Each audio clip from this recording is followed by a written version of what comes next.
चन्नबसवेश्वर महाराज की, ओ भगवान बसवेश्वर महाराज की, वीर माते कित्तराणी चन्नम्मा माता की, जगन्माते अक्क महादेवी माता की,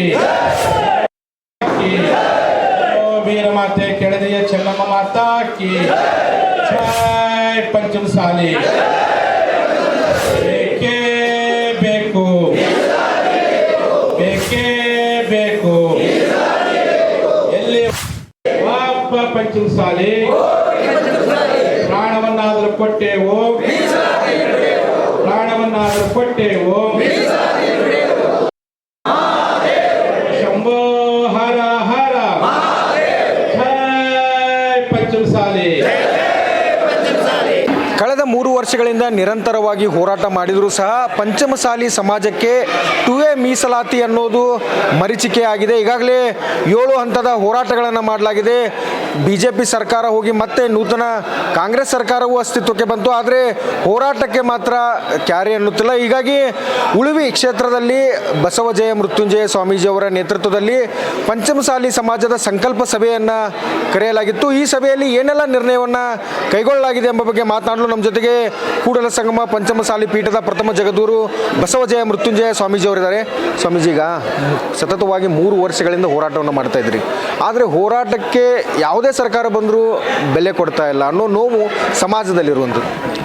ಹಂಗೇನಿಲ್ಲ, ಸರ್ಕಾರಗಳು ಕಳೆದ ಬಾರಿ ಕೊನೆಯ ಹಂತದಲ್ಲಿ ಸ್ಪಂದಿಸುವಂಥ ಕೆಲಸ ಮಾಡ್ತು, ಒಂದು ಹಂತಕ್ಕೆ ಹೋರಾಟಕ್ಕೆ ನ್ಯಾಯ ಕೊಡಿಸುವಂಥ ಪ್ರಯತ್ನ ಆಗಿತ್ತು, ಆದರೆ ತೆಗೆದುಕೊಳ್ಳುವಂಥ ನಿರ್ಧಾರ ಭಾಳ ತಡ ಆಯಿತು। ಯಾವ ಸಮಯದಲ್ಲಿ ಸ್ಪಷ್ಟ ನಿರ್ಧಾರ ಕೈಗೊಳ್ಳಬೇಕಾಗಿತ್ತು ಆ ನಿರ್ಧಾರಗಳನ್ನು ಕಳೆದ ಸರ್ಕಾರ ಮಾಡಬೇಕಾಗಿತ್ತು, ಮಾಡಿಲ್ಲ। ಹಾಗಾಗಿ ಗುರಿ ಮುಟ್ಟುವಂಥ ಸಂದರ್ಭದಲ್ಲಿ ಸ್ವಲ್ಪ ಮಟ್ಟಿಗೆ ಹಿನ್ನಡೆ ಆಯಿತು। ಈ ಸರ್ಕಾರ ಬಂದ ಮೇಲೆ ಸಹ ನಾವು ಹೋರಾಟವನ್ನು ಭಾಳಷ್ಟು 9 ತಿಂಗಳಿಂದ 12 ಜಿಲ್ಲೆಯಲ್ಲಿ ಹೋರಾಟ ಮಾಡ್ತಾ ಬಂದೇವೆ। ಮುಖ್ಯಮಂತ್ರಿಗಳು ಮಾತು ಕೊಟ್ಟಿದ್ದು ಸುವರ್ಣ ವಿಧಾನಸೌಧದ ಅಧಿವೇಶನದಲ್ಲಿ ಬೆಂಗಳೂರಲ್ಲಿ ಒಂದು ಕಾನೂನು ತಜ್ಞರ ಸಭೆ ಕರಿತೀವಿ ಅಂತೇಳಿ, ಆದರೆ ಇವತ್ತಿನವರೆಗೂ ಆ ಸಭೆ ಕರೆದಿಲ್ಲ। ಹಾಗಾಗಿ ಜನರಲ್ಲಿ ನಿರಾಶೆ ಇದೆ।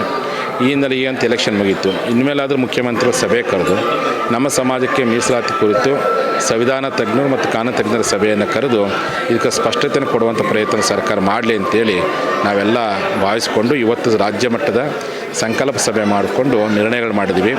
ನಮ್ಮ ಸಮಾಜ ಎಲ್ಲ ಶಾಸಕರುಗಳನ್ನು ಆಯಾ ತಾಲೂಕು ಘಟಕದ ವತಿಯಿಂದ ಶಾಸಕರ ಮನೆಯೊಳಗೆ ಹಕ್ಕೊತ್ತಾಯ ಮಂಡನೆ ಅಂತೇಳಿ ಒಂದು ಅಭಿಯಾನ ಮಾಡಿ ಆ ಮೂಲಕವಾಗಿ ಶಾಸಕರೆಲ್ಲರೂ ಪಕ್ಷಾತೀತವಾಗಿ ಬರುವ ಮಳೆಗಾಲದ ಅಧಿವೇಶನದಲ್ಲಿ ಧ್ವನಿ ಎತ್ತಬೇಕು ಅಂತೇಳಿ ಆ ಎಲ್ಲ ಸಂದರ್ಭದಲ್ಲಿ ಸಹ ಸರ್ಕಾರ ಯಾವುದೇ ರೀತಿಯಾಗಿ ಸ್ಪಂದನೆ ಸಹಕಾರವನ್ನು ಮಾಡುವಂಥ ನಿರ್ಲಕ್ಷ್ಯ ಮಾಡಿದ್ದೆ। ಆದರೆ ಡಿಸೆಂಬರ್ ತಿಂಗಳಲ್ಲಿ ಮತ್ತೊಮ್ಮೆ ಬೆಳಗಾವಿ ಸುವರ್ಣ ವಿಧಾನಸೌಧ ಮುಂಭಾಗದಲ್ಲಿ ಸುಮಾರು 20 ಲಕ್ಷ ಪಂಚಮಸಾಲಿಗಳನ್ನು ಕೂಡಿಸಿ ಭಾಳ ದೊಡ್ಡ ಸಮಾವೇಶ ಮಾಡಿ ಸರ್ಕಾರಕ್ಕೆ ಹಕ್ಕೊತ್ತಾಯ ಮಂಡಿಸುವಂಥ ಹೋರಾಟ ಮಾಡಬೇಕು ಅಂತೇಳಿ ಇವತ್ತಿನ ಸಭೆಯಲ್ಲಿ ನಿರ್ಧಾರವನ್ನು ಕೈಗೊಂಡಿದೆ।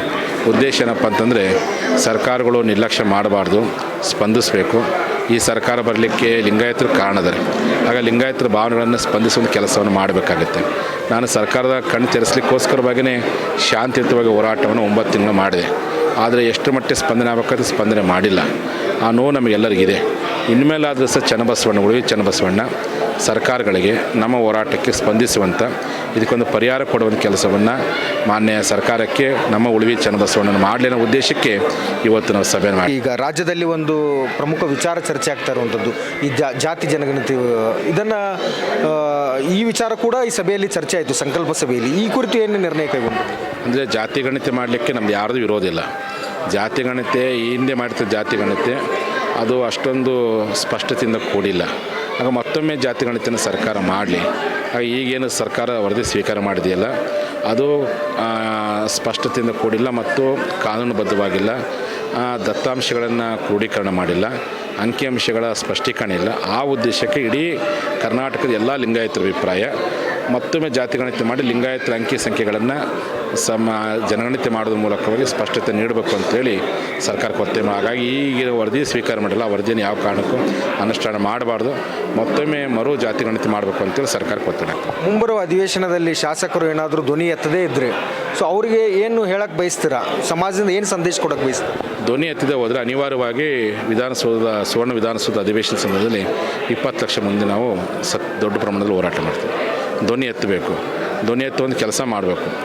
ಕಳೆದ ಬಾರಿ ಫೆಬ್ರವರಿ ತಿಂಗಳಲ್ಲಿ ಬೆಂಗಳೂರು ನಡೆದಂಥ ಅಧಿವೇಶನದಲ್ಲಿ ಎಲ್ಲ ಶಾಸಕರು ಮೀಟಿಂಗ್ ಮಾಡಿದರು, ನಾವು ಧ್ವನಿ ಎತ್ತೀವಿ ಅಂತೇಳಿ। ಆದರೆ ಅವತ್ತು ಸುರಪುರದ ಶಾಸಕರು ನಿಧನರಾದರು ಮತ್ತು ಏನು ಧ್ವಜದ ಪ್ರಕರಣದಿಂದಾಗಿ ಅದು ಹಾಗೆ ಮುಂದೂಡಲ್ಪಟ್ಬಿಡ್ತು. ಈಗಂತೂ ಯಾವುದೇ ಎಲೆಕ್ಷನ್ಗಳಿಲ್ಲ. ಹಾಗಾಗಿ ಅವಾಗ ಎಲೆಕ್ಷನ್ ಇತ್ತು, ಟಿಕೆಟು ಬೇರೆ ಬೇರೆ ಕಾರಣಕ್ಕೆ ಸ್ವಲ್ಪ ಮಟ್ಟಿಗೆ ಹಿಂದೆ ಹಾಕ್ಬೋದಾಗಿತ್ತು. ಈಗ ಯಾವುದೂ ಸಂದರ್ಭ ಇಲ್ಲ. ಯಾವುದೆಲ್ಲ ನೇರವಾಗಿ 4 ವರ್ಷ ಸರ್ಕಾರ ಇರುತ್ತೆ.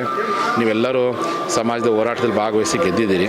ಒಗ್ಗಟ್ಟಿಂದ ಅಷ್ಟು ಪಕ್ಷಾತೀತವಾಗಿ ಧ್ವನಿ ಎತ್ತುವ ಕೆಲಸವನ್ನು ಮಾಡಿ ಸರ್ಕಾರ ಕಣ್ಣು ತೆರೆಸಬೇಕು ಅಂತೇಳಿ ಇವತ್ತಿನ ಸಭೆಗಳು ಎಲ್ಲರೂ ಅದನ್ನೇ ಮಾತಾಡೋದು. ಅದಕ್ಕೆ ನಾವೇನು ಮಾಡಿದ್ದೀವಿ, ನಾಳೆ 12ನೇ ತಾರೀಕಿಂದ ನಮ್ಮ ಸಮಾಜದ ಶಾಸಕರು ಏನು 20 ಜನ ಎಲ್ಲ ಶಾಸಕರ ಮನೆಯೊಳಗೆ ಮೀಸಲಾತಿ ಹಕ್ಕೊತ್ತಾಯ ಮಂಡನೆ ಅನ್ನುವಂಥ ಅಭಿಯಾನವನ್ನು ಆಯಾ ತಾಲೂಕು ಘಟಕದ ಆಶ್ರಯದಲ್ಲಿ ಮಾಡ್ತೀವಿ.